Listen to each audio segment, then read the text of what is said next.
Amen. Bonjour à tous. Que Dieu vous bénisse abondamment.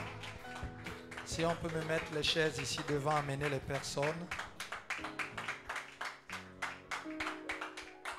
Gloire à Jésus. Est-ce que quelqu'un bénit depuis le début de ce mois, ce séminaire? Est-ce que vous sentez la délivrance qui s'opère et Dieu qui libère? Il a dit, vous connaîtrez la vérité et la vérité vous rendra libre. Les démons sont en train de sortir des corps et sans qu'il n'y ait de séance de délivrance par la vérité qui rend libre. La Bible dit que lorsque la lumière arrive, les ténèbres s'éteignent et les ténèbres s'enfuient. C'est pourquoi nous disons merci à Dieu. Nous croyons que ce matin Dieu va encore nous parler et nous sommes toujours dans ce thème, les spirituels des derniers jours. Les spirituels des derniers jours. Et que la grâce, la paix de Dieu soit avec chacun de vous. J'aimerais, avant de commencer, prier pour toutes les personnes qui ont été éprouvées cette semaine ou la semaine dernière. Il y a eu des décès, il y a eu certainement des situations de maladie, des situations de détresse, que ce soit par la maladie, que ce soit... Vous pouvez rester debout parce que nous allons prier tous pour ces personnes. Alors vous avez vécu une situation de détresse. La Bible dit que l'Église priait pour Pierre qui était dans une situation compliquée. Et l'Église doit prier pour ceux qui sont dans des situations compliquées que vous avez vécues. Si vous êtes là, avancez rapidement, nous allons prier.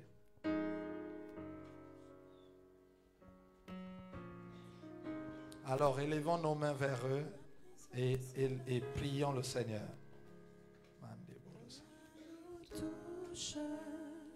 Père, nous prions pour ces personnes, que ta main les touche. Oui, élève ta voix et prie pour eux, que la main de Dieu soit sur eux. Et ce matin, en tant qu'Église de Christ et Fils de Dieu, nous prions, Seigneur, que là où la tristesse a frappé, Seigneur, que ce soit par la perte de personnes chères, que ce soit par la maladie, que ce soit par les problèmes financiers, que ce soit par des problèmes familiaux ou des problèmes de foyer, que ce soit par des paroles négatives qu'ils ont écoutées, que ce soit par des décisions professionnelles défavorables. Seigneur, tes enfants sont devant toi. Et en tant qu'Église, nous élevons nos voix parce qu'il est écrit dans le livre des Actes que l'Église ne cessait de prier pour Pierre qui était en prison. Nous prions ce matin que toute forme de prison, merci, que Dieu vous bénisse et que tes enfants sortent. Sa main nous touche.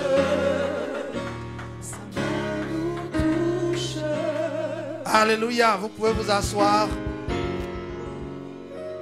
Vraiment, ceux qui étaient là hier ont été bénis. Merci les chantres. Que Dieu vous bénisse. Gloire à Jésus. Non, il n'y a pas de projection aujourd'hui.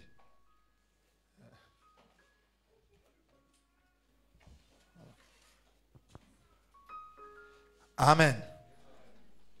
Alors, ceux qui étaient là hier ont été bénis. Je crois que le message d'hier, l'enseignement d'hier plutôt, nous évite beaucoup de questionnements et que il ne nous reste plus qu'à réagir et à agir. Parce que j'espère, je crois que ça a été clair pour chacun de nous. Amen. Et que le Seigneur hier nous a aidés à ce que chacun voit sa poutre au lieu de continuer à avoir la paille dans l'œil de l'autre. Amen. Et j'espère aussi, je crois que nous avons dans nos maisons continué à méditer et à prier le Seigneur. Parce que toute révélation qui n'est pas pratiquée n'a pas d'effet. Et si une révélation n'est pas pratiquée, il n'y a pas d'effet et il n'y a pas... Et cela vous endurcit. Prochainement, quand vous écouterez la même chose, vous direz, ah, oh, j'avais déjà écouté ça. Donc, une révélation, quand la parole de Dieu n'est pas pratiquée, alors vous rentrez dans l'endurcissement de cœur. Et vous devenez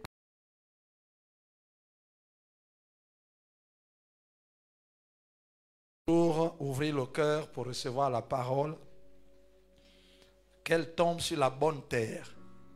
Un cœur dépourvu et libéré des soucis de la vie. Libéré des oppressions, libéré de la...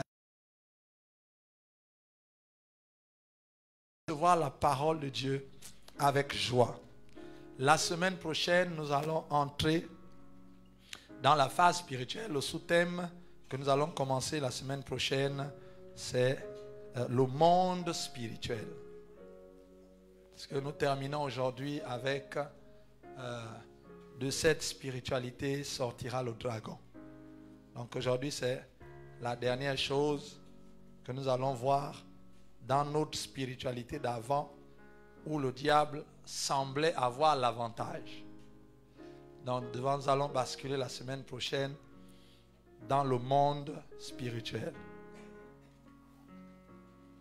à la découverte du monde spirituel. Donc c'est important. Et donc, puisque tout ce dont nous avons besoin se retrouve dans le monde spirituel, nous n'allons pas seulement découvrir, mais nous allons aussi nous servir. Voilà pourquoi j'ai pris le temps, beaucoup de temps hier. Ça a été long et fatigant pour certaines personnes. Mais tout ce que nous avons vu jusqu'à aujourd'hui, que nous voyons jusqu'à aujourd'hui, si vous ne pratiquez pas, on risque d'être des touristes dans le monde spirituel. Et quand le séminaire sera fini, on n'aura rien. Et les touristes, généralement, ils sont différents des hommes d'affaires. Un homme d'affaires, il part pour acheter les choses et il revient avec des conteneurs.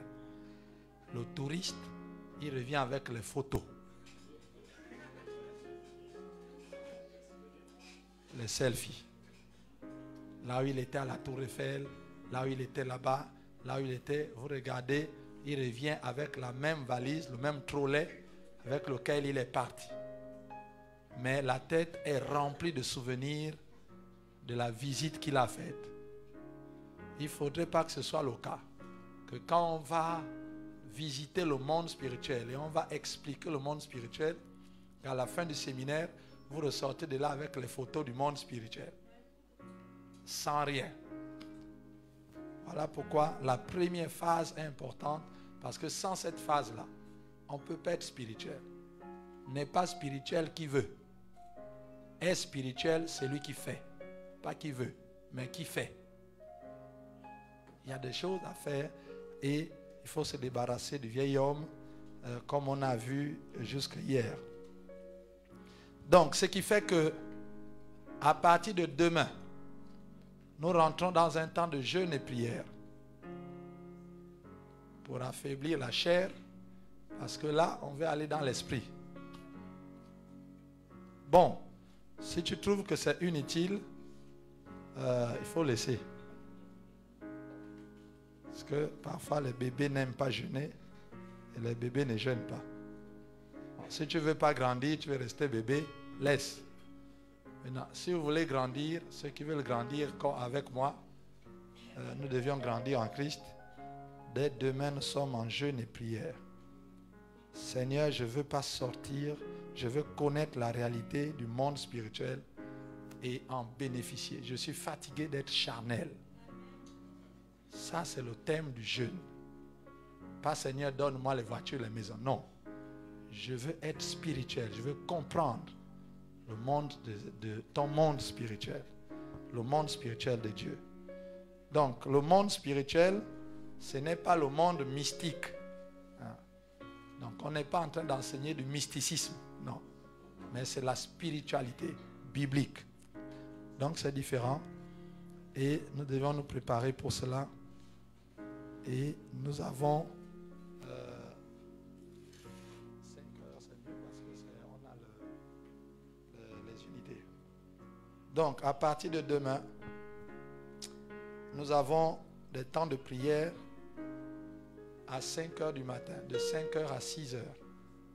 Donc, multimédia, notez et commencez, libérez-nous la plateforme toute cette semaine. Ça veut dire, cette semaine, on va dire ici 5 jours, 5. Donc, de lundi au vendredi. C'est de lundi au vendredi. Il n'y a pas samedi, parce que samedi, il y aura mariage. Il risque d'avoir des tentations. Voilà. Donc, pour éviter les tentations, il vaut mieux enlever la loi. Parce que c'est par la loi qu'est venue la transgression. Et on a eu connaissance du péché par la loi. Donc, il faut enlever la loi pour que samedi, nous soyons tous sous la grâce. Amen. Donc, du lundi au vendredi, jeûne et prière. Et nous nous retrouvons tous les 5 heures du matin pour prier. 5 heures, ça veut dire qu'à 4h30, c'est déjà ouvert. Donc, entrez directement et commencez à prier pour tout ce que nous avons vu depuis le début du séminaire. Priez sérieusement et priez au cours tous les 5 heures du matin jusqu'à vendredi.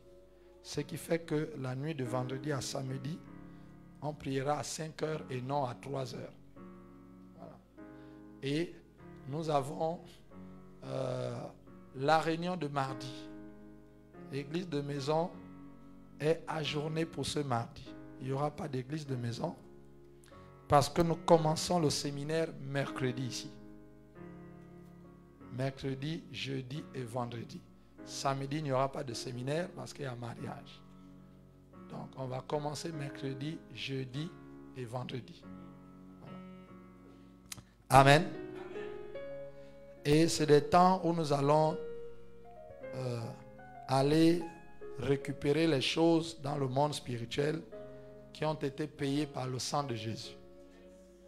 C'est là-bas où tu vas, en naviguant dans la spiritualité, le célibataire trouvera son mari là-bas.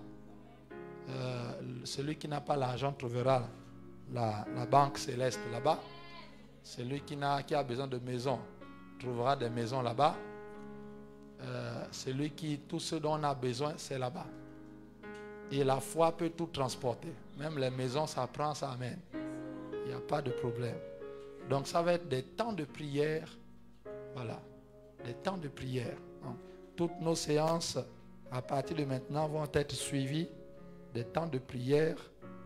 Et en même temps, dans le monde spirituel, on trouve les esprits. Donc il va y avoir aussi des délivrances. Et nous rentrons dans une autre phase. Voilà pourquoi on se prépare spirituellement. Amen. Ok, ceci étant dit, nous terminons aujourd'hui avec, si quelqu'un peut ouvrir sa Bible, dans le livre de Matthieu au chapitre 12. Matthieu chapitre 12, le thème qui a été donné hier, verset 39. On va commencer au verset 38. Alors, quelques-uns des scribes et des pharisiens prirent la parole et dirent: Maître, nous voudrions te voir faire un miracle. Est-ce que tout le monde a sa Bible? Ouvrons les Bibles, ouvrez-les. Pas les téléphones, la Bible, papier.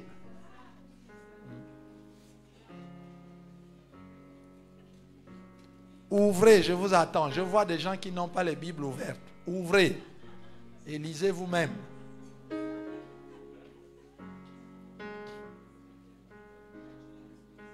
C'est très important. Le pianiste est en train de jouer. Ouvrez-lui la Bible et mettez-la en face de lui. Tout le monde doit lire.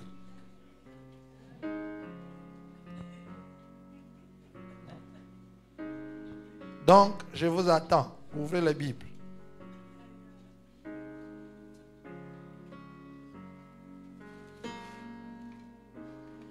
Donc, tous ceux qui ont la version Louis II, est-ce que tout le monde, vous y êtes?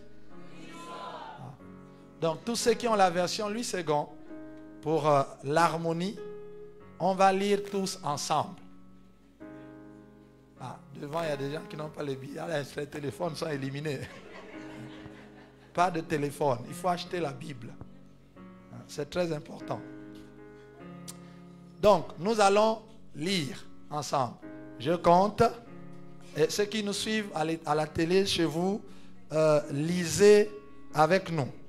1, 2, 3. Ensemble. Alors, quelques-uns des scribes et des pharisiens prirent la parole et dirent: Maître, nous voudrions te voir faire un miracle. Il leur répondit: Une génération méchante et adultère demande un miracle. Il ne leur sera donné aucun miracle du prophète Jonas. Verset 40. Car de même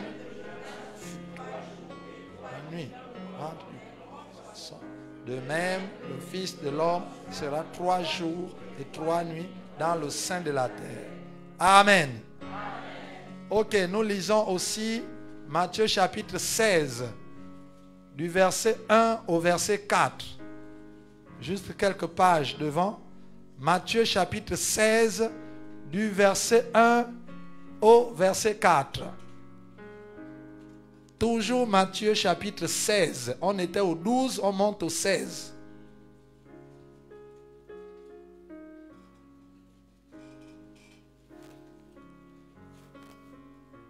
Ok, tout le monde est prêt? Matthieu 16, verset 1. Verset 1 à 4. Alors, nous lisons ensemble. 1, 2, 3. Les pharisiens et les sadducéens abordèrent Jésus et pour l'éprouver, lui demandèrent de leur faire voir un signe venant du ciel. Jésus leur répondit: Le soir, vous dites, il fera beau, car le ciel est rouge, et le matin, il y aura de l'orage aujourd'hui, car le ciel est d'un rouge sombre. Vous savez discerner l'aspect du ciel, et vous ne pouvez discerner les signes des temps.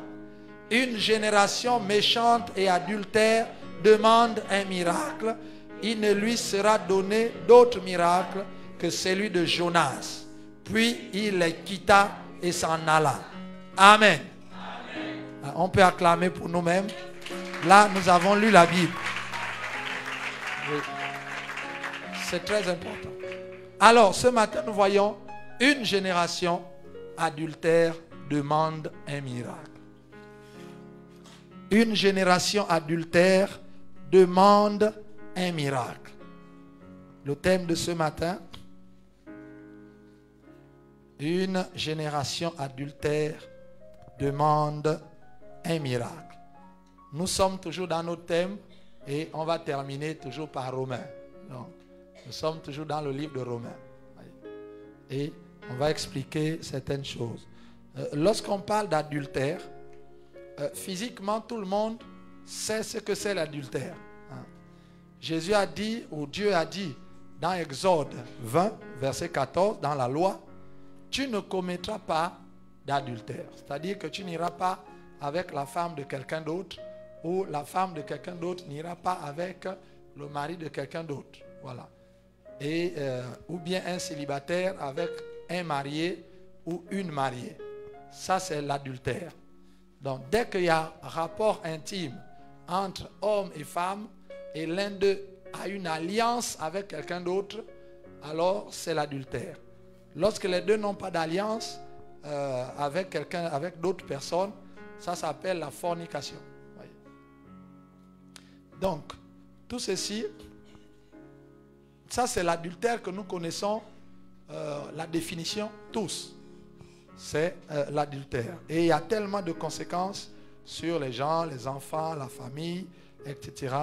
C'est un péché difficile, pas difficile, mais qui a une longue procédure de confession. Donc il faut confesser à Dieu, il faut confesser à la femme, au mari, il faut confesser à la femme ou au mari de l'autre. Donc, voyez.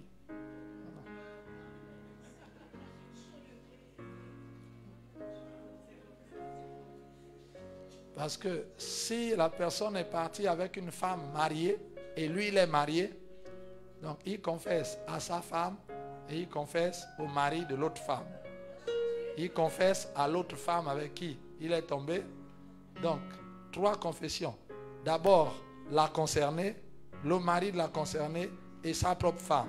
Ça fait 3 confessions, plus Dieu. Parce que j'ai péché contre le ciel et contre toi. Donc, plus Dieu d'abord à confesser. On demande pardon à Dieu et puis à tous les 3 autres. Donc, ça fait 4 confessions. Et en plus, si c'est un homme responsable à l'église, il vient devant tout le peuple et il demande pardon.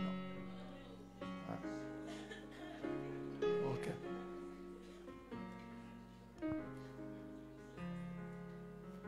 Amen. Bon, ça c'est ma compréhension de l'évangile. Pour vous, je ne sais pas comment vous comprenez l'évangile. Maintenant, parce qu'il ne faut pas se dire que, comme c'est long là, je vais plutôt prendre celle qui n'est pas mariée. Il y a des gens toujours, l'esprit tordu. Au lieu de se repentir,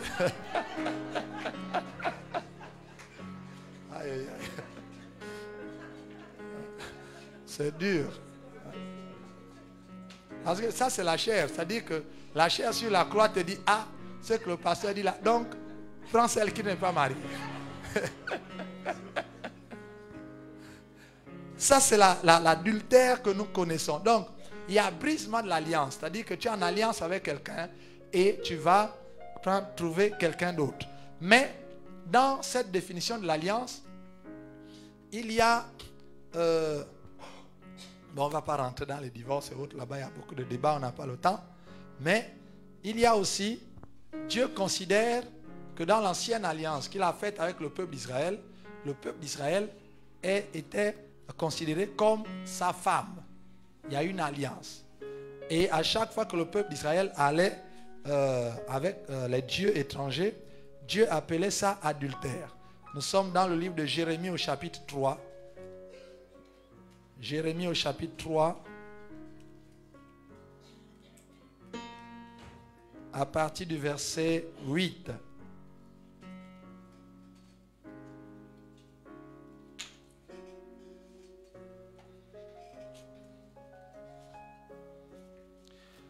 Quoique j'eusse répudié l'infidèle Israël à cause de tous ses adultères et que je lui eusse donné sa lettre de divorce, j'ai vu que la perfide Judas, sa sœur, n'a point eu de crainte et qu'elle est allée se prostituer pareillement. Voilà. Par sa crainte impudicité d'Israël a souillé le pays. Elle a commis un adultère avec la pierre et le bois. La pierre et le bois ici, c'était des idoles. Donc le fait que le peuple d'Israël, étant en alliance avec Dieu, allait vers adorer d'autres idoles, Dieu considérait que c'était l'adultère parce que il est en alliance avec le peuple et le peuple va adorer d'autres idoles. Donc nous comprenons même, lorsqu'on a fait l'enseignement sur l'adoration, l'adoration c'est la fusion de 2 personnes, de 2 esprits, l'esprit de Dieu ou Dieu avec l'homme qui se fusionne à Dieu. C'est la même chose, pas la même chose, c'est l'image plutôt des rapports intimes entre les mariés. Voilà. Donc, voilà pourquoi Dieu considère que lorsque le peuple d'Israël allait adorer d'autres dieux, c'est un adultère. Parce que c'est comme si elle allait faire d'autres rapports intimes avec un autre Dieu qui n'est pas Dieu, qui en réalité soit la pierre ou le bois. Voilà. Donc Dieu dénonce là ici. Ça c'est le deuxième niveau de définition ou de la, pas définition, mais de la compréhension de l'adultère. Voilà. Lorsqu'on est avec Dieu et qu'on va vers d'autres dieux, qu'on va adorer d'autres dieux, c'est l'adultère. Voilà. Personne ne peut servir 2 maîtres, maman, Dieu et maman. Voilà, et ainsi de suite, etc. Donc, lorsque vous adorez, lorsque quelqu'un adore, c'est-à-dire se prosterne, se met à genoux, voilà, devant une idole, cela devient de l'adultère. Et aujourd'hui, c'est pareil. Peut-être que nous n'avons pas de pierre et de bois, mais il y en a qui ont érigé, par exemple, l'argent comme étant un dieu. Voilà. Il ne peut rien faire sans l'argent. Alors que la Bible a dit, sans Jésus, on ne peut rien faire. Mais pour lui, son fonctionnement, c'est que sans l'argent, il ne peut rien faire. Donc il érige l'argent à une dimension de Dieu. Et donc il fusionne. Et à partir de là, l'argent, il est en adultère avec l'argent parce que, voilà, il adore l'argent. Donc c'est très important. Tous ces termes-là, il faut bien les connaître et ne pas laisser les enfants ou nous-mêmes utiliser le vocabulaire des films ou des séries ou je ne sais pas trop, ou encore des innombrables chaînes qui vous sont envoyées. Et on entend en Occident, là-bas, ils adorent tout. Ils adorent Dieu, ils adorent la nourriture, ils adorent les mangues, ils adorent le chocolat, ils adorent. Et puis nous aussi, on copie. On dit maintenant, oh, j'adore le chocolat.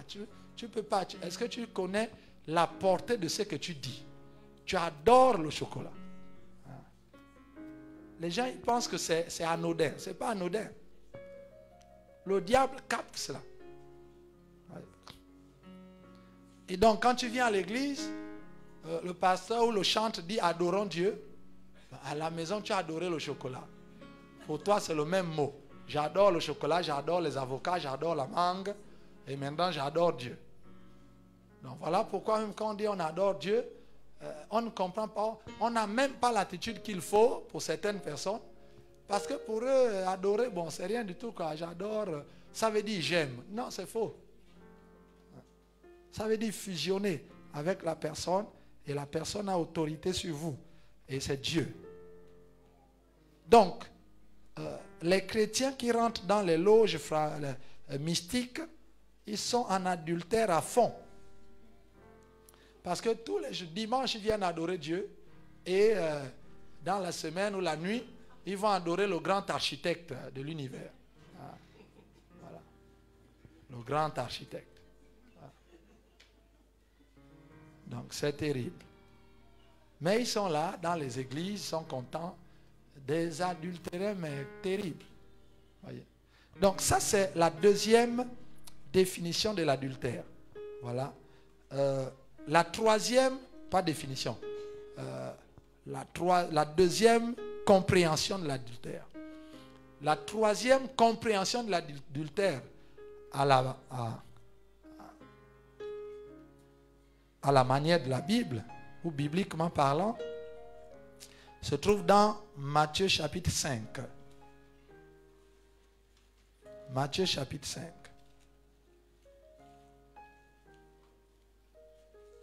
Donc là, on rentre encore un peu plus. Ça commence, à Matthieu chapitre 5, ça commence à être abstrait. C'est plus visible. Les deux premiers cas, c'est visible. Quand quelqu'un adore les idoles, on voit. Quand quelqu'un va avec d'autres femmes, on voit. Bon, tôt ou tard, on verra. Voilà. Mais, donc, après, nous avons Matthieu chapitre 5. Là, c'est Jésus lui-même qui parle. Verset 27. À partir du verset 27, donc, nous allons lire le 27 et le 28. Vous avez appris qu'il a été dit, tu ne commettras point d'adultère. Dans Exode 24. Mais moi je vous dis que quiconque regarde une femme pour la convoiter a déjà commis un adultère avec elle dans son cœur. Donc ça c'est la troisième compréhension de l'adultère. Là ça commence à être un peu plus corsé. On se dit aïe. Parce que devant ces versets, je crois que je n'ose même pas poser la question. Personne ne va être exempt. Bon, par rapport à la définition que Jésus ajoute ici, qui n'a jamais commis l'adultère?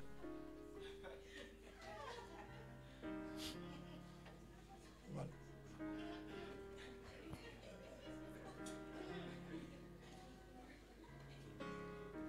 Donc, vous voyez que Jean avait raison de pleurer.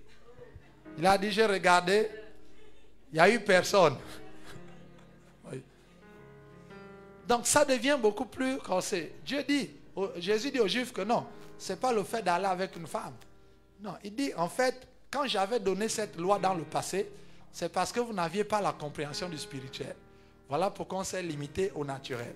Mais en fait, la réalité, la finalité de cette loi-là, de cet article de la loi divine, ce n'était pas seulement le physique.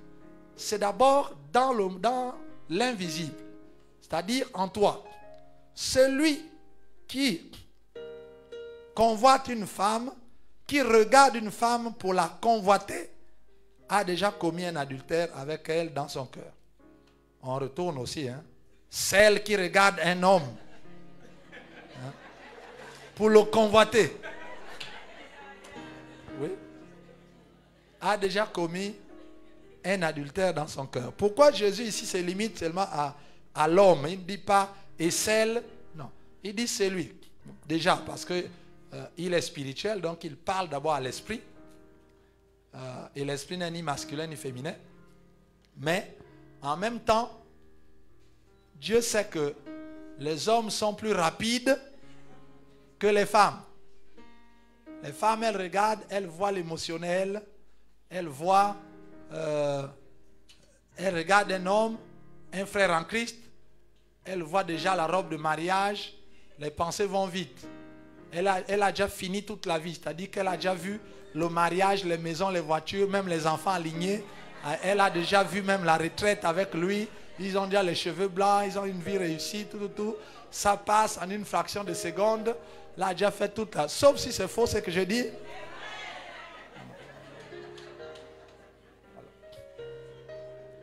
Donc, l'homme, lui, il ne va pas jusqu'aux enfants, ceci, mariage, non. Lui, il s'arrête seulement dans la chambre. C'est tout. C'est ce que Jésus veut dire.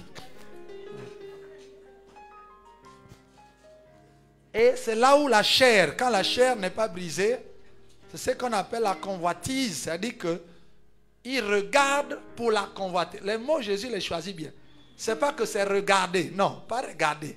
Regarder pour convoiter. Ça veut dire, il regarde et il a envie d'aller avec elle. Et comme physiquement, ce n'est pas possible, alors, dans l'imagination, il va déjà avec elle. C'est-à-dire qu'il la déshabille même. Oh, comment? Les hommes, ils sont là.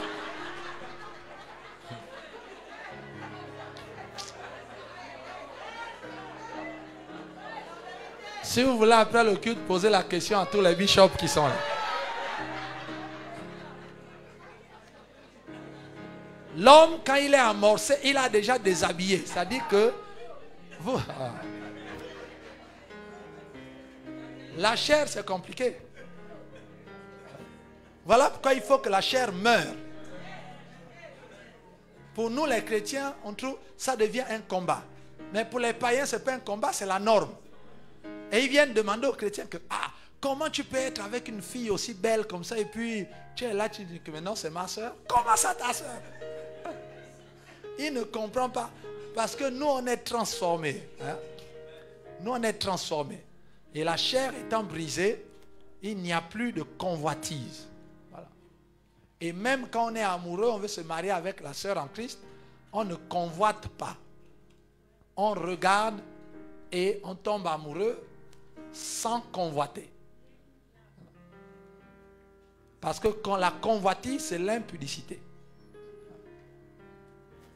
Ça veut dire chercher à avoir quelque chose que tu n'as pas encore. Mais comme elle, tu ne l'as pas encore, alors tu vas chercher à l'avoir dans tes pensées. Voilà.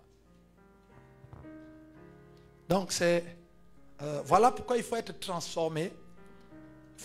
Il faut crucifier la chair là vite fait. Pour que on soit libéré de ces genres d'adultère. Donc mon frère, ma soeur, nous avons besoin de confesser aujourd'hui. Et même ceux qui nous regardent par l'écran, nous avons besoin de confesser aujourd'hui. Cette forme d'adultère est accentuée et accélérée par la pornographie. Voilà pourquoi la Bible dit que tu ne verras pas une femme nue, un homme nu. Parce que ces images-là s'incrustent Et ça favorise l'adultère que Jésus parle ici, la convoitise. Donc, il faut bloquer tout cela et il faut se repentir pour être libre de l'adultère. Voyez-vous. Ça, c'est important. Pourquoi nous parlons de ça? Parce que lorsque nous avons lu dans Romains, nous avons vu que Paul disait aux enfants de Dieu, il dit, faites attention parce que toi qui dis ne pas commettre l'adultère, tu commets encore l'adultère. Donc on est au chapitre, Romains chapitre 2, verset 22. Toi qui dis de ne pas commettre d'adultère, tu commets l'adultère. Voilà. Donc, ça veut dire que tu peux dire à quelqu'un de ne pas aller avec la femme de l'autre. Mais toi, tu convoites les femmes dans tes pensées. C'est pareil. Donc, tu n'as pas commis un adultère, mais tu as commis l'adultère numéro 2. Hein? Bon, l'adultère numéro 2, tu n'as pas commis, mais tu adores les choses qui ne sont pas Dieu. Donc, tu prêches l'adultère contre l'adultère 1, adultère 2, mais tu commets adultère 3. Il dit, toi qui dis ne pas commettre l'adultère, tu commets l'adultère. Généralement, nous, on s'arrête au premier niveau, dit que bon, en tout cas, je ne fais pas ça, donc je suis libre. Pour les célibataires, il dit, oh, les versets de l'adultère, ça concerne les mariés. Non. Toi aussi, tu es marié avec Dieu et tu as la pensée aussi. Mais ça, ce n'était que des rappels, nous connaissons ces choses-là.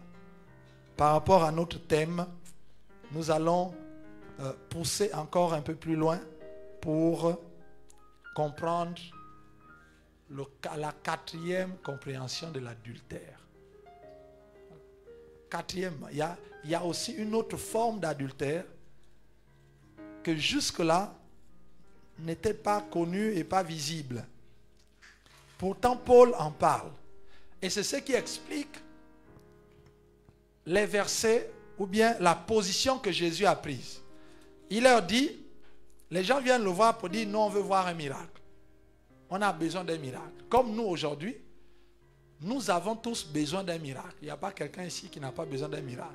Donc on vient tous dire à Jésus, fais-nous un miracle. Et c'est normal parce que nous avons besoin du surnaturel pour vraiment nous faire avancer dans la vie. Donc nous avons besoin du miracle de Dieu. Donc c'est normal de demander à Dieu de faire des miracles. Et il faut continuer à demander. C'est normal. Mais la réponse de Jésus semble un peu hors sujet. Les gens veulent voir le miracle. Donc ils veulent la puissance, ils veulent voir la force de Dieu, le pouvoir de Dieu pour les libérer de certaines situations d'une manière miraculeuse. Non, on veut un miracle. J'ai besoin d'un miracle. Un miracle de guérison, un miracle de mariage, un miracle professionnel, un miracle financier, un miracle ceci. J'ai besoin d'un miracle. On prie, on jeûne. Jésus vient, il leur dit, c'était les Sadducéens, les pharisiens, les scribes. Il leur dit, alors que d'autres aussi avaient besoin de miracles. Il y a des aveugles qui ont été guéris, il y a des boiteux qui ont marché, il y a les lépreux qui ont été guéris. Les pharisiens aussi sont venus pour dire, ah, nous aussi on veut un miracle. Jésus dit à vous. Il les regarde et il dit, une génération adultère, méchante et adultère, demande un miracle. Pourquoi adultère? Parce que certainement ils adorent. Est-ce qu'ils adoraient les idoles? Les pharisiens? Non. Les pharisiens, c'était la classe la plus réglée dans la loi. Ce n'étaient pas des pécheurs. Des gens qui péchaient n'importe comment. Non. Ils étaient réglés dans la loi. Donc quand Dieu dit aux scribes, aux pharisiens, Jésus dit aux scribes, aux pharisiens, qu'une génération adultère demande un miracle. Ce n'est pas que les pharisiens là avaient des copines dehors des femmes. Ce n'est pas que les pharisiens là avaient des idoles dans leur vie. Non. Ils n'adoraient pas les pierres, ils n'adoraient pas ceci, etc. Certainement, peut-être que c'est ceux qui convoitaient aussi les femmes, mais ils étaient d'un niveau moral assez élevé. Donc je ne suis pas sûr que tous étaient dans la convoitise. Non. C'était les gardiens de la loi et de la parole. Ils ont gardé cette parole-là à travers des siècles. jusqu'à ce que ça arrive, que Jésus arrive et que ça arrive à nous. Ce n'étaient pas des gens de faible moralité ou des chrétiens yo-yo sous-marins, non. Ils étaient clairs et réglés sur la loi. En fait, ils faisaient tout pour obéir à la loi. Donc, quand Jésus dit une génération adultère demande un miracle, mais où est l'adultère? Ils ne font pas l'adultère en temps normal. Ils veulent voir un miracle. Et à 2 reprises, ils sont revenus à la charge. Et Jésus a toujours donné la même réponse. Une génération méchante et adultère demande un miracle. Et la solution qu'il leur donne est encore beaucoup plus énigmatique. Il dit non, il ne vous sera donné aucun autre miracle si ce n'est celui de Jonas dans le poisson, 3 jours dans le ventre du poisson. De la même manière, le Fils de l'homme fera 3 jours et 3 nuits, voilà, dans le ventre de la terre, et après il va ressusciter. Donc en d'autres termes, voilà le miracle dont vous avez besoin. C'est tout ce que je peux vous donner. C'est-à-dire que vous allez me voir mourir, 3 jours après je vais ressusciter. C'est tout. Le reste là, vous voulez guérison, je ne suis pas dedans. Vous voulez miracle financier, on n'est pas dedans. Vous voulez, il dit que je ne suis pas dedans. Le seul miracle dont vous avez besoin là, c'est attendre que je meure. Je vais passer 3 jours, après je vais ressusciter. Voilà le miracle dont vous avez besoin. Mais pourquoi il le dit? C'est là où nous allons repartir dans notre thème, dans notre livre. Nous sommes toujours dans Romains. Et nous allons comprendre quelque chose. J'espère que nous allons tous comprendre cela. Romains chapitre 7, à partir du verset 1. On va essayer de comprendre pourquoi Jésus les renvoie à aller lire les prophètes et le livre et l'histoire de Jonas. Le livre de Jonas. Paul va nous éclaircir. Romains chapitre 7. Ignorez-vous. Ça veut dire qu'il y a quelque chose que les chrétiens ignorent. Et c'est ce qu'on va regarder. Il dit, ignorez-vous frères. Donc il s'agit des chrétiens nés de nouveau, remplis du Saint-Esprit. Sinon, il n'allait pas les appeler frères. Donc nous comprenons dans ce premier passage-là que les frères ignorent quelque chose. Que Paul va éclaircir. Voilà. Car je parle des gens qui connaissent la loi. Que la loi exerce son pouvoir sur l'homme aussi longtemps qu'il vit. Verset 2. Ainsi, on dit ainsi, ça veut dire conclusion, conséquence. Comme la loi exerce son pouvoir aussi longtemps que l'homme vit, ainsi, une femme mariée est liée par la loi à son mari tant qu'il est vivant. Mais si le mari meurt, elle est dégagée de la loi qui la liait à son mari. Verset 3. Si donc, du vivant de son mari, elle devient la femme d'un autre homme. Elle dit qu'elle part avec un autre homme, elle a des relations avec un autre homme. Elle sera appelée adultère. Mais si le mari meurt, elle est affranchie de la loi, de sorte qu'elle n'est point adultère en devenant la femme de quelqu'un d'autre. Jusque-là, c'est clair. Nous tous, nous savons que c'est comme ça que ça se passe. Est-ce que ceux qui sont dehors m'entendent? Vous entendez bien? Ok? De même, maintenant, ça c'était le principe. Il pose le principe. Maintenant, de même, verset 4, on rentre maintenant dans l'application du principe. De même, mes frères, vous aussi, vous avez été par le corps de Christ mis à mort en ce qui concerne la loi, pour que vous apparteniez à un autre.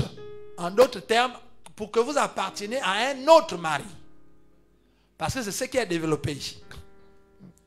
À celui qui est ressuscité des morts, afin que nous portions des fruits pour Dieu. Donc celui qui est ressuscité des morts, c'est Jésus-Christ. Et donc l'autre, quand on dit l'autre mari là, c'est Jésus-Christ. Car, explication, Donc, on a verset 3, verset 4, application, verset 5, explication. Donc, on part depuis le début. Premièrement, Paul nous dit, il pose d'abord le thème, que nous ignorons quelque chose. La loi exerce sur l'homme. Il dit, exemple, quand on est marié, voilà comment ça se passe. Il dit, maintenant, ce principe du mariage, il s'applique aussi à nous les frères en Christ. Voilà comment ça s'applique. Et verset 5, on rentre dans l'explication. Il dit, maintenant, je vous explique pourquoi ça s'applique sur nous. Car lorsque nous étions dans la chair, les passions des péchés provoquées par la loi agissaient dans nos membres, de sorte que nous portions des fruits pour la mort. Mais maintenant, nous avons été dégagés de la loi. Comment? Étant morts à cette loi sous laquelle nous étions retenus, de sorte que nous servions dans un esprit nouveau et selon la lettre qui a, et non selon la lettre qui a vieilli. Donc, à partir du verset 5, il explique. Verset 4, il nous dit que nous aussi, nous avons un autre mari et celui qui est ressuscité, donc Jésus. Or, si on parle d'un autre, ça veut dire qu'il y a l'un qui était là. Si on dit un autre, ça veut dire qu'il y a deux. Voilà. Et ici, il nous dit, car lorsque nous étions dans la chair, dans les passions du péché provoquées, etc., par la loi, agissaient dans nos membres. Qu'est-ce que Paul veut nous dire? C'est ce que Dieu, Jésus a parlé, mais il a fait le résumé, comme d'habitude. Et le Saint-Esprit va éclairer Paul. Il dit, lorsque un homme est marié et que la femme va chez quelqu'un d'autre, elle commet l'adultère. Mais pour qu'elle ne commette pas l'adultère, il faut que le mari meure. Si le mari meurt, elle est libérée de la loi. Et donc, quand elle va avec quelqu'un d'autre, ce n'est plus, la loi ne déclare plus qu'elle est adultère. Elle est libérée parce que le mari est mort. La loi ne s'applique pas aux morts et nous avons vu ça toute la semaine dernière et cette semaine. Voilà pourquoi toute cette semaine, on a vu qu'il faut mourir en Christ. Et hier, on a expliqué que la mort, c'est la chair. Nous devions donc crucifier cette chair afin qu'elle meure. Et ici, on revient là-dessus. On parle toujours de Christ et le verset 5, il parle de la chair. Qu'est-ce que ça veut dire? Aujourd'hui, il faut qu'on aille tôt parce que j'ai déjà trop tiré la semaine de peur qu'on ne me vomisse. Parce que la Bible dit que il ne faut pas aller tout le temps chez ton voisin de peur qu'il te vomisse. Voilà. Donc, c'est important. Mais regardez quelque chose. C'est très, très délicat ce que Paul dit ici. Il dit, le mari doit mourir pour que la femme soit libérée avant d'aller avec quelqu'un d'autre. Si elle va avec quelqu'un d'autre, elle est en adultère. Voilà.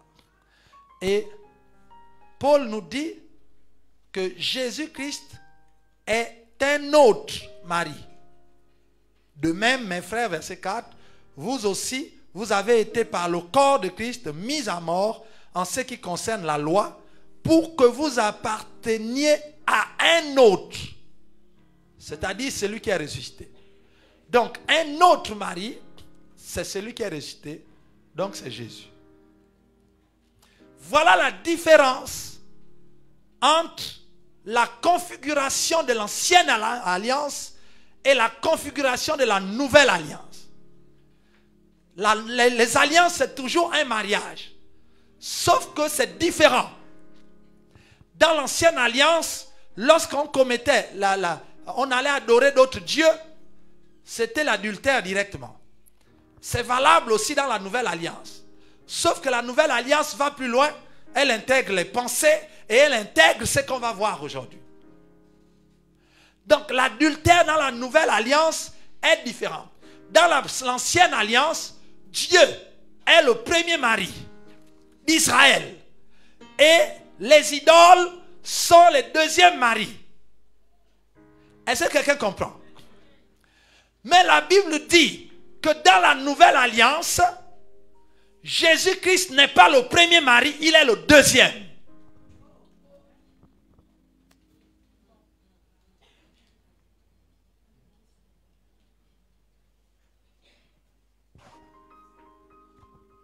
Parce que la Bible l'appelle un autre.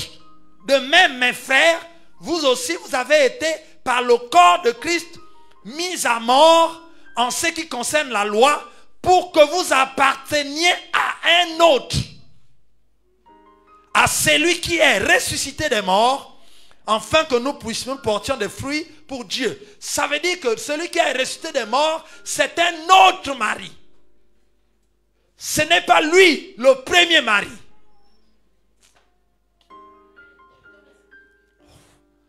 Est-ce qu'on peut avancer?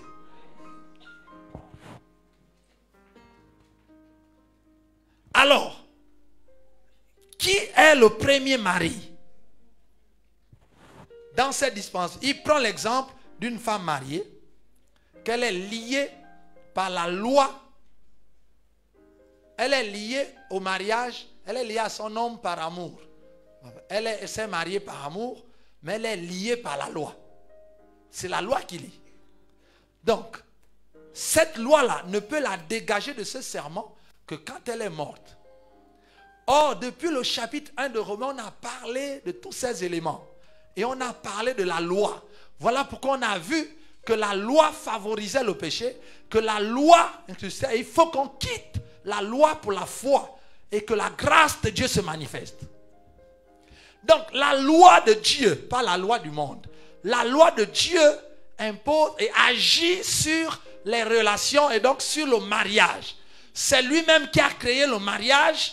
Le diable n'a jamais créé le mariage. C'est lui-même qui a créé le mariage et qui a posé les fondations spirituelles de la loi du mariage. Donc, ce sont des lois spirituelles qui existent. Et cette loi dit que quand tu es en alliance avec quelqu'un, tu es marié avec cette personne. Et si tu vas avec une autre personne, tu commets l'adultère. Sauf que la loi de Dieu te libère lorsque la personne est morte. Tu peux te remarier dans l'église avec un autre frère en Christ du même comité. Hein? L'autre est déjà mort. Bon, ça va faire un peu scandale à la manière des hommes. Mais la loi dit que c'est bon. Il est mort, donc on est libéré de la loi. De cette loi-là. Verset 5. Car lorsque nous étions dans la chair, les passions de péché provoquaient, etc. Lorsque nous étions dans la chair, ça veut dire que le premier mari, c'est la chair, qu'on a vu hier.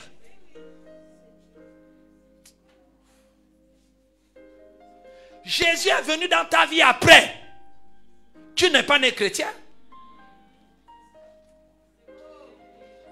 Est-ce que quelqu'un me comprend?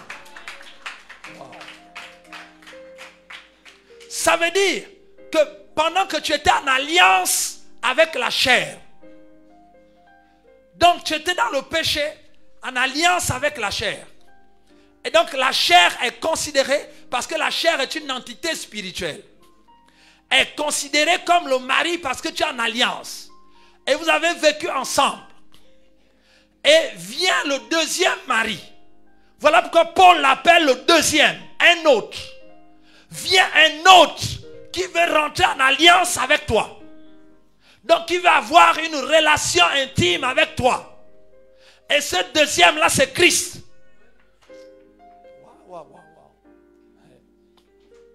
Là, on est dans le domaine spirituel.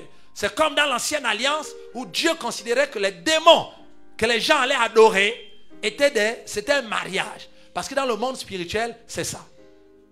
Donc, dans le monde spirituel aussi, Christ étant le deuxième mari, le fait d'avoir obéi à la chair et d'avoir vécu avec la chair, elle est considérée comme le premier mari et qui est soutenu par la loi.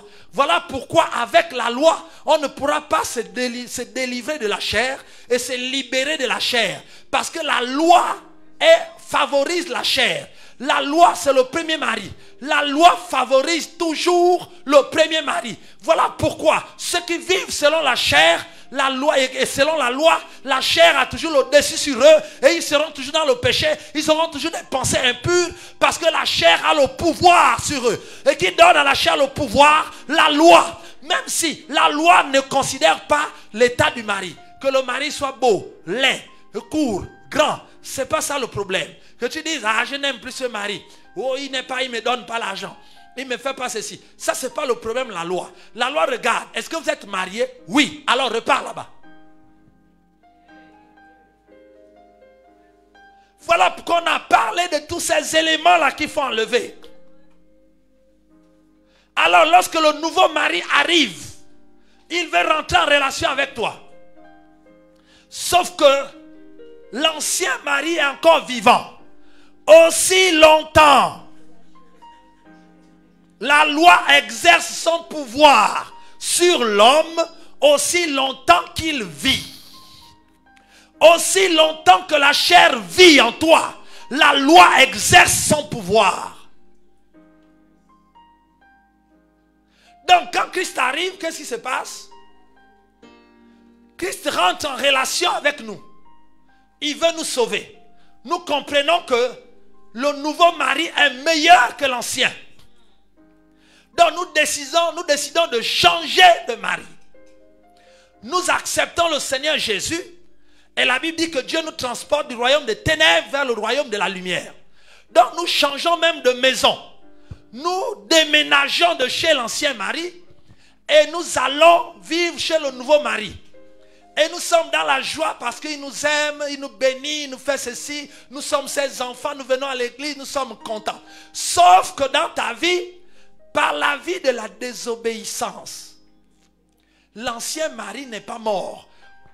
Donc, tant qu'il n'est pas mort, voilà pourquoi la Bible dit que dès qu'on reçoit le Seigneur Jésus, la chose suivante, c'est que Pierre a dit, fuyez cette génération perverse. Ça veut dire couper et on nous amène, Dieu nous encourage à détruire la chair, à la crucifier. Voilà pourquoi nous avons vu hier que Dieu veut qu'on crucifie la chair. Voilà pourquoi Dieu l'a crucifié depuis. Parce qu'il savait qu'il va rentrer en alliance avec sa femme, que l'autre a épousé par usurpation. Ce n'était pas une affaire, c'est une affaire que l'amour de jeunesse. Quelqu'un se souvient? L'amour de jeunesse qui a été épousé par quelqu'un d'autre. Parfois les sentiments ne sont pas finis bien qu'elle soit épousée par quelqu'un d'autre. Donc, Dieu a tant aimé le monde, sauf que le monde s'est marié avec la chair, Satan et le péché. Mais l'amour de jeunesse, l'amour de la création n'est pas fini. Dieu met un plan pour venir récupérer son amour de départ.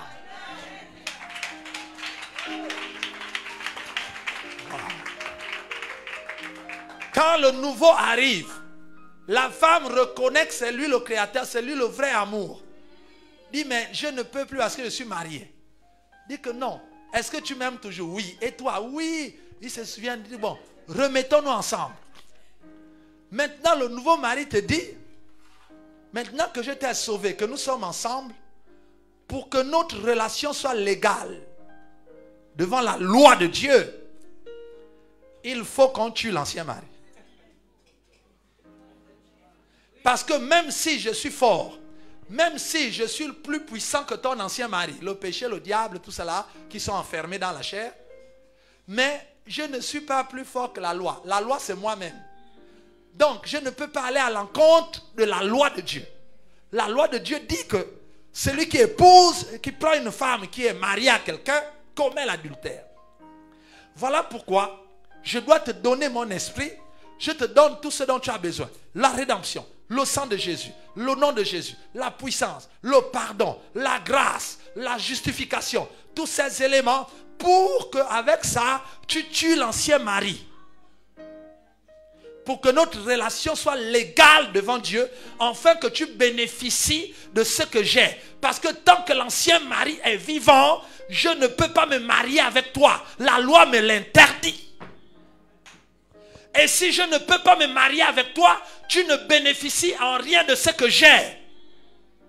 Bien qu'on s'aime, je vais te donner les choses parce qu'on s'aime.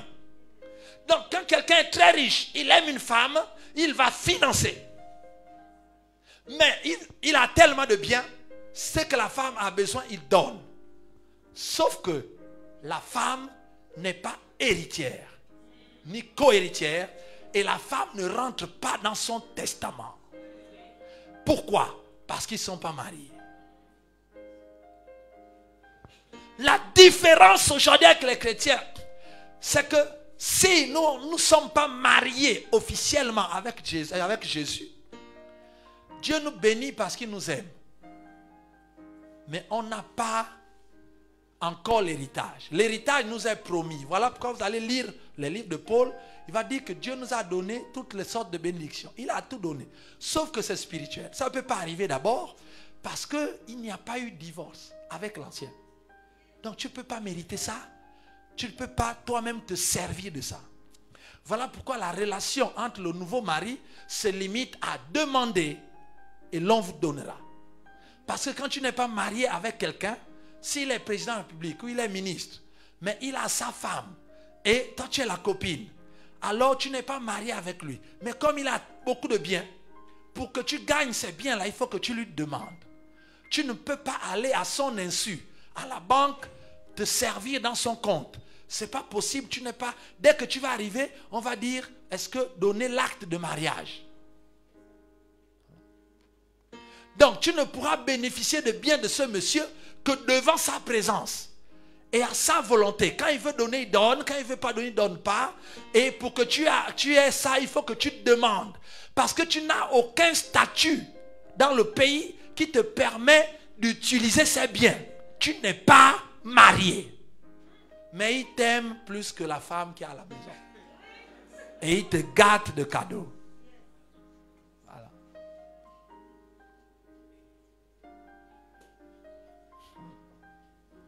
Est-ce que quelqu'un comprend l'évangile? On va élever encore de niveau. Alors, ce qui se passe, c'est ce qui se passe avec Christ. Quand il arrive, il nous sauve de cette mort, il nous enlève de la maison de ce monsieur-là, et de Satan et de la chair, tout ça là, il nous enlève là-bas. Et il nous amène dans son royaume. Nous sommes dans la joie, dans la paix, sauf que la loi est contre nous.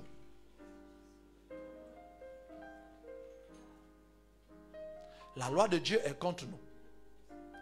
Alors Dieu dit, du chapitre 1 de Romains jusqu'à 7, il va nous donner les éléments et les outils pour que nous terminions avec l'ennemi, l'ancien mari. Et le chapitre 7, c'est là qu'il va commencer à parler de la chair. Et le chapitre 8, on bascule maintenant dans l'esprit. Ce mari-là, il ne peut pas aller te présenter à ses parents alors que tu es marié à quelqu'un d'autre.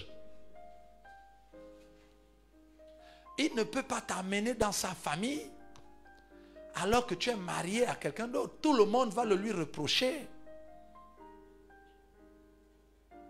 Tant que tu n'es pas divorcé et que lui te prenne, t'amener dans sa famille, tu ne pourras pas. Ce n'est pas normal. La loi l'interdit. Et même la famille va dire non, non, non, repartez, ne venez pas ici. Dieu nous a sauvés. On a souvent du mal à connaître le surnaturel de Dieu. Pourquoi? Parce que parfois, pas tout le temps, parfois, on n'y a pas accès parce qu'officiellement, on n'est pas marié. On est encore marié à l'ancien mari. Donc, Jésus a du mal à nous amener dans son royaume. Le royaume de Dieu ne va pas nous accepter parce que nous sommes encore mariés à quelqu'un d'autre. Donc nous sommes avec Jésus. Jésus nous fait du bien, mais nous n'avons pas accès au royaume. Parce que dès qu'il va vouloir nous amener là-bas, le royaume dit que lui là, il est marié à quelqu'un d'autre. Et la loi l'interdit. Non, on ne veut pas les problèmes. Si son ancien mari vient, on ne veut pas les problèmes. Va rendre la femme d'autrui.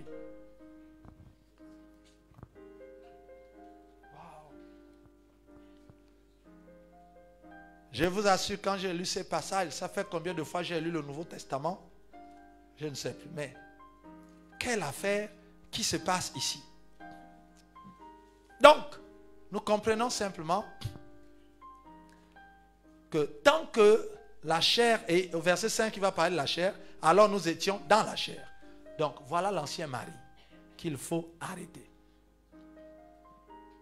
Donc aussi longtemps que tu cajoles les mauvais désirs, la corruption, les convoitises, la chair qu'on a vue hier, aussi longtemps que tu gardes ça, tu ne veux pas t'en débarrasser, tu ne veux pas changer complètement de comportement de ceci, laisser la parole de Dieu pénétrer en toi pour te libérer. Aussi longtemps que tu feras semblant de ne pas obéir à la parole de Dieu, aussi longtemps tu es en train de garder la chair vivante. Et quand si la chair est vivante, la Bible nous dit que la loi exerce son pouvoir sur l'homme aussi longtemps qu'il vit. Aussi longtemps que la chair est vivante en nous, malgré le fait que nous soyons déjà en Christ, la loi lui donne raison. Et la vie chrétienne devient compliquée parce qu'à chaque fois que tu veux faire quelque chose de nouveau avec la personne avec qui tu veux te marier à nouveau, l'ancien mari te porte plainte à chaque fois au tribunal. Et la vie chrétienne devient une vie, voilà, on avance, on recule, on prie, on a l'impression qu'il y a un plafond dessus de ma tête, je n'arrive pas à aller plus haut, ma relation avec Dieu est ceci, pourquoi j'ai l'impression que je ne vois plus la présence de Dieu, et j'ai ceci, cela, etc. Mon frère, réfléchis bien.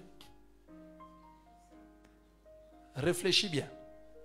La Bible dit que les choses physiques sont l'ombre des réalités spirituelles. Physiquement, l'ancien mari ne porte pas souvent plainte le jour où tu as fui la maison. Non. La loi lui donne un temps. Est-ce que quelqu'un me comprend? La loi lui donne un temps pour dire qu'après 2 ans d'abandon du foyer conjugal, du lit conjugal, tu as le droit de porter plainte. Ou bien avant les 2, il a le droit de porter plainte. Donc, il y a un petit temps qui s'écoule où l'ancien mari vous laisse tranquille. Parce qu'il n'est pas plus fort. Le nouveau mari est plus fort. Il est le roi des rois et le seigneur des seigneurs. Il est fort, il est le créateur. Donc, devant lui, la chair, le diable ne peuvent rien faire. Donc, il recule. Il ne peut plus t'attaquer frontalement. Parce que tu es avec quelqu'un de plus fort. Le créateur. Donc, le diable recule. La chair recule. Sauf qu'après un temps, ils vont revenir à la charge, plus pour faire la bagarre. Ils savent qu'ils ont été vaincus. On t'a fait la délivrance, on a chassé les démons. Donc, il ne peut plus revenir là-dessus. Il revient à la charge maintenant en utilisant la loi.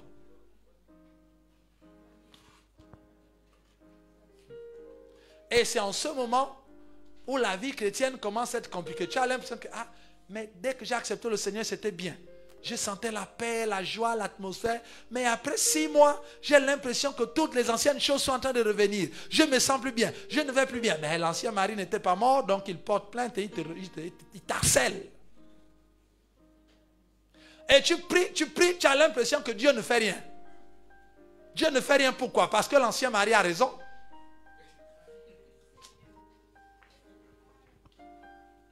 Est-ce que quelqu'un me comprend? La loi est de son côté.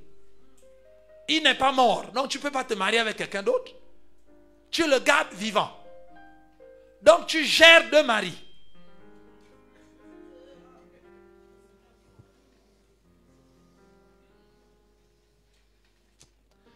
Wow. Donc, en fait, et les gens comme ça, ils veulent que Dieu fasse les miracles dans leur vie. Voilà pourquoi Jésus a dit, une génération adultère me demande un miracle. Ils n'auront pas d'autre miracle que le miracle de Jonas. Pourquoi? Parce que s'ils veulent voir les miracles que je fais, il faut qu'ils tuent le premier mari. Il faut qu'ils passent d'abord par le miracle de la mort. Parce que tant que la chair n'est pas morte, ils ne verront pas d'autres miracles. Est-ce que quelqu'un peut acclamer le Seigneur?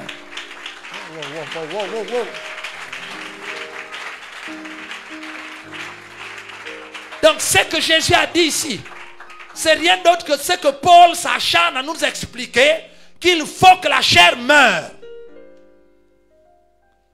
Il dit dans votre position, ou votre ancien mari encore vivant, le premier miracle dont vous avez besoin, c'est d'abord qu'il meure. Il faut que vous passiez par le miracle de Jonas, que vous passiez par le miracle de ma mort. Lorsque vous allez mourir avec moi et ressusciter, nous serons libérés. Là, je pourrai maintenant agir librement dans vos vies, parce que la loi ne pourra plus vous condamner d'être adultère, parce que l'ancien mari est mort. Et quand vous avez tué l'ancien mari, vous êtes libre. Vous pouvez marier avec le nouveau. Vous pouvez aller avec Jésus. Vous pouvez rentrer dans le royaume, rentrer dans le surnaturel, nager dans l'exceptionnel. Parce que maintenant, vous êtes en droit de le faire. Puisque l'ancien mari est mort, vous n'aurez pas d'autre miracle si ce n'est celui de Jonas.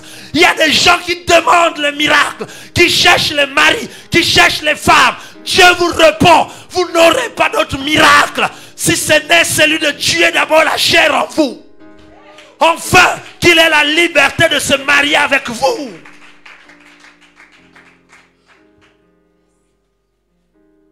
Vous ne pouvez pas vivre selon la chair et venir faire les jeûnes et prières pour recevoir un miracle. Une génération méchante et adultère demande un miracle. Quel adultère? Ce n'est plus comme dans l'Ancien Testament, où l'adultère c'était que les idoles qui prenaient la femme de Dieu. Dans le Nouveau Testament, ceux qui n'ont pas tué la chair ou qui ne travaillent pas à tuer la chair, eux, ceux-là, ils rendent Jésus adultère. Dans cette configuration de vie, c'est Jésus qui est adultère. C'est toi qui es adultère avec Jésus, pas lui. Toi, tu es adultère avec Jésus. Donc l'adultère change de côté. Ce n'est pas Dieu qui a perdu sa femme, qui est allé vers quelqu'un d'autre, mais c'est la femme de quelqu'un d'autre qui veut rester avec Dieu. Et cette situation, Dieu ne peut pas l'admettre. Parce que lui, il est le créateur. Toi, tu l'appartiens au départ. Tu ne peux pas l'amener dans des relations où c'est lui qui attend devant la loi. Voilà pourquoi il a dit, vous n'aurez pas de miracle. Cette manière de vivre là fait en sorte que la colère de Dieu s'abatte sur ses enfants. Parce qu'on met Dieu dans une position dont il n'est pas. C'est lui qui nous a créés. Et lorsqu'il veut nous récupérer, on ne veut pas laisser l'ancien mari. Et devant la loi de Dieu, on a l'impression que c'est maintenant tu fais l'adultère avec Jésus, alors que c'est normalement lui le vrai.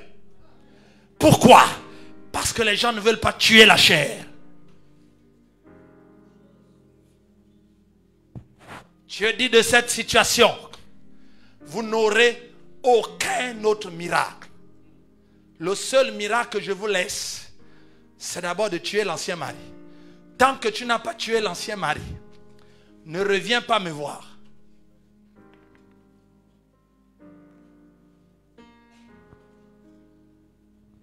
Question, qu'est-ce qui se passe dans nos vies? Donc l'affaire où Dieu a suscité tout un homme de Dieu appelé Paul, qui n'a parlé que de ça en priorité. Comment nous débarrasser de la chair pour vivre dans l'esprit et rentrer dans les bienfaits de ce nouveau mariage.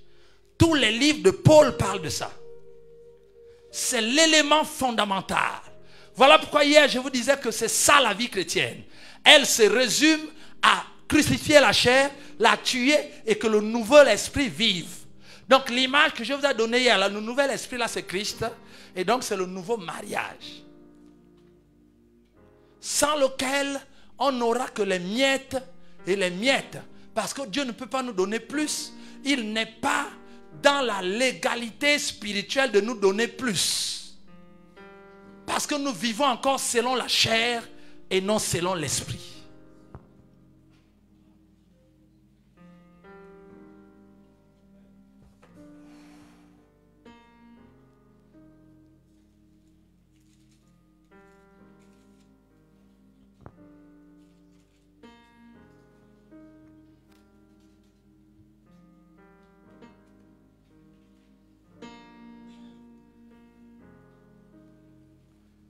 Waouh.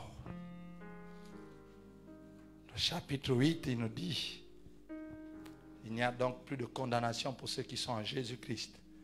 Pourquoi? Parce que la loi de l'esprit de vie en Jésus m'a affranchi de la loi du péché et de la mort.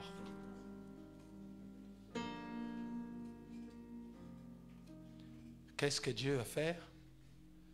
Dieu, par amour pour nous, il va nous donner son esprit et il va nous communiquer la loi de son esprit par lequel son esprit va nous aider dans notre démarche à tuer la chair en nous. Et là, la spiritualité commence. Tant que la chair est vivante, la spiritualité en réalité n'a pas commencé. Nous sommes dans le monde spirituel parce que nous sommes enfants de Dieu, mais nous ne sommes pas encore spirituels. Parce qu'il y a toutes ces situations qui sont des pesanteurs. Donc à tout ce qu'on a dit hier, avant-hier, vous ajoutez cela. C'est juste pour nous montrer l'urgence, la gravité d'abord de la situation et l'urgence à se laisser transformer dans notre âme et à tuer tout ce qui est convoitise, corruption, mauvais désir, mauvaise passion. Tout ce qu'on a vu hier, la chair doit être crucifiée. Voilà pourquoi Jésus a réglé son problème à la croix de Golgotha. Et nous avons vu hier qu'il faut maintenant l'exécuter. Et ce qui est bizarre, c'est que cet ancien mari-là, Dieu connaissant la loi, sa loi, avait déjà réglé son problème à la croix de Golgotha. Donc quand Jésus vient dans ta vie, il vient en conquérant parce qu'il sait qu'il y a 2000 ans, il avait déjà tué l'ancien mari. Mais il est étonné de voir que quand il arrive, il est toujours vivant et tu le gardes.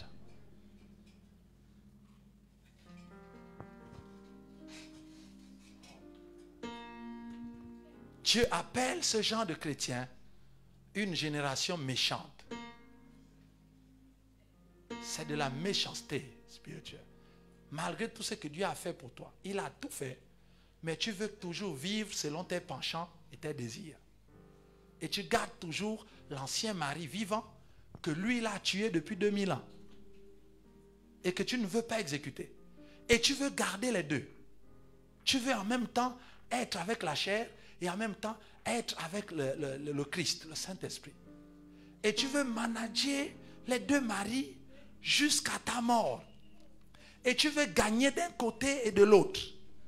Quand tu as besoin de faire tes choses, vraiment d'être en paix, faire les choses du monde, tu es avec la chair. Tu fais les choses selon tes désirs, selon ton entendement, selon ton éducation, selon tes blessures, selon tout ce qui est à l'intérieur de toi. Tu vis ta vie comme tu veux, selon ce que tu penses par rapport à tes passions, tes désirs. Tu désires quelque chose, tu veux. Tu fais ceci, la chair est bien vivante.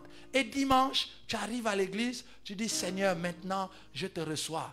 Viens dans mon cœur. Viens ceci, viens cela. Waouh!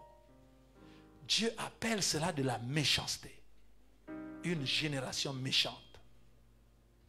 Pire encore, même quand Dieu se plie en quatre pour envoyer des serviteurs de Dieu, pour te parler de ta vie, pour que tu changes. Là, je ne suis pas en train de parler du péché. Non, le péché, nous savons, nous sommes enfants de Dieu. Dès que tu pèches, le Saint-Esprit te parle, tu confesses. Je suis en train de te parler de la chair.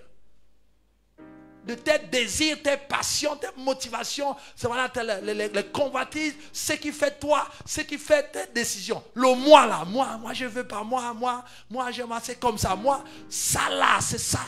C'est là où la chair a affecté et infecté. C'est là il faut laisser par l'obéissance à la parole. Il n'y a que la parole de Dieu qui traite ce problème. Ce n'est pas l'onction du Saint-Esprit qui traite la chair. La chair n'a rien à voir avec l'onction du Saint-Esprit. Le traitement de la chair, c'est la parole de Dieu. Inoculée dans ton corps spirituel pour forme de rondelettes, de petits ronds. Donc te met des aiguilles. De la même manière que la malaria et le paludisme est traité, on t'injecte le Kinimax. Ça ne se traite pas par le feu. Si on te brûle dans le feu, ça ne fait pas disparaître le paludisme. Ça te tue toi-même. Donc le feu de Dieu ne règle pas le problème de la chair. L'onction de Dieu ne règle pas le problème de la chair. Il faut qu'on t'injecte quelque chose qui va rentrer dans ton corps spirituel et qui va aller détruire petit à petit, en fonction de ton obéissance, tous les germes et tous les éléments de la chair qui sont en toi. Ce médicament s'appelle l'obéissance à la parole.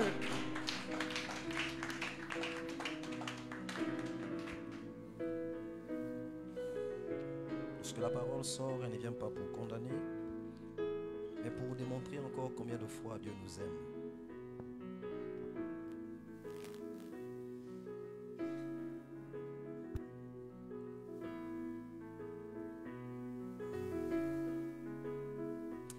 Merci Seigneur. Merci encore parce que ce que tu viens de nous donner ce matin, c'est par amour. Par amour pour que nous puissions comprendre ce que tu attends de nous. Par amour pour que nous puissions réaliser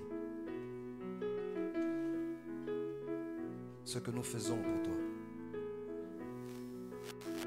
Pour que nous puissions valoriser l'acte que tu as accompli à la croix. Merci Père. Merci pour ta parole. Parce que la Bible dit qu'elle est vivante et efficace. Plus tranchante qu'une épée quelconque à double tranchant. Et elle vient pour séparer jointure et moelle, âme et esprit. Elle vient pour repositionner les choses comme elles doivent être. Et ce matin, nous te disons merci encore pour cette parole. Sois élevé, sois glorifié dans le nom puissant de Jésus. Amen.